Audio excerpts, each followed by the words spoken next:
Hi guys! For today's video, ay meron akong naisip na gawin dito sa ham. Ito yung ayuda ko, galing kay Mayora. Ayan, yung ham. So, para hindi naman nakakasawang kainin, is, ang gagawin ko, gagawa ako ng salad. Ang sahog ko is ham. So, ito na, naglaga ako ng mga patatas, and then nilagyan ko siya ng carrots, ng cheese, at yung ham natin. At nandito naman syempre yung ating pineapple, tidbits, at yung ating raisins, yung ating pickle relish, syempre yung ating mayonnaise. So, ayan, binili ko lang yun sa palengke na tingi. So, ito yung ating nilutong macaroni. Ang gawin natin is lagyan na natin yung ating mga ingredients. Ayan. Okay. So, madali lang kasi itong gawin. Ayan. Saka, isa pa, hindi ko nagawa to last Christmas or New Year.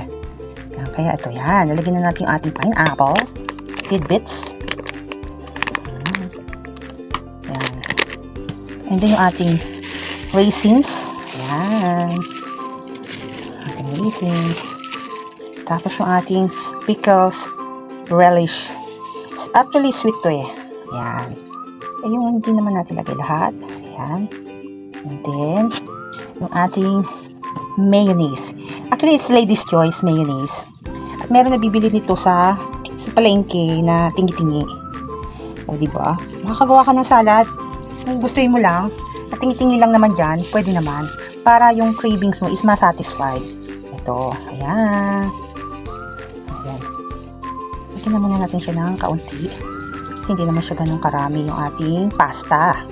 Yes. Okay. And then, i-mix-mix lang natin. Mix-mix muna natin siya for a moment. Bago natin maglagay ng mga seasonings. Yeah. Diba?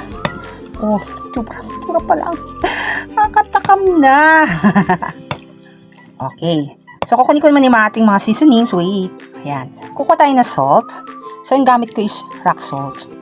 Puro mga ganito lang muna. Half teaspoon to taste. So, mamaya na natin siya. Then, naglalagay din ako ng white sugar. So, yung iba naman kasi is condensed milk. Pwede rin naman.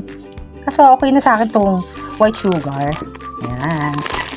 Okay. Oh, halu-haluin. Parang kulang pa siya sa mayonnaise. So, ngayon kayo pwede magdagdag kung sa inaakala nyo is kulang yung ibang nilagay. Diba? Sa mayonnaise is kulang pa. So, dadagdagan pa natin. Ayan. Oop. Ayan pa. Ayan. Then, mix-mix lang natin ulit. Ayan, ganyan. Oh. So, creamy, diba? Ayan o. Ayan. Yung natin, nilagay naman na ham, is pwede naman natin gawing chicken, yung boiled chicken. Yan. Yun naman yung kadalasan na ginagawa, yung chicken salad. So, ito naman is ham. So, ito yung pinakamadali na gawin kasi yung ham is hindi na natin siya lulutuin dahil yung ham naman yan, pre-cook naman siya. Pwede rin yung mga maling, yung mga luncheon meat, yung salata. Yan. Yan. So, ito, ang kulang ko lang dito is celery. So, hindi na ako nakabili ng celery dahil, ayan, ito na lang naman yung laman ng aking rep. So, pwede naman yun kahit wala. Ayan. O, diba? So, tikman natin. Wait lang. So, ayan, titikman natin. Siyempre. Ayan, tikim.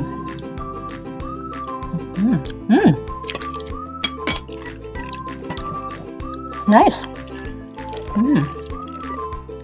Saka inilagay ko ng sugar is enough na yun para sa akin. So, kayo na yung bahala kung gusto niyo pang mas matamis or ang tawag dito is kayo mag-a-adjust. Mas mainam yung paunti-unti kaysa yung biglaan yung lagay nyo dahil yung paunti-unti pwede pa maremedyohan, pwede pa dagdagan. Eh, yung sumobra is mahirap na siyang remedyohan. O, diba? So, ayan guys, meron na naman akong sinare sa inyo, aking ham salad. Thanks for watching. Tara, let's kain po tayo. Bye! Yummy! Yummy!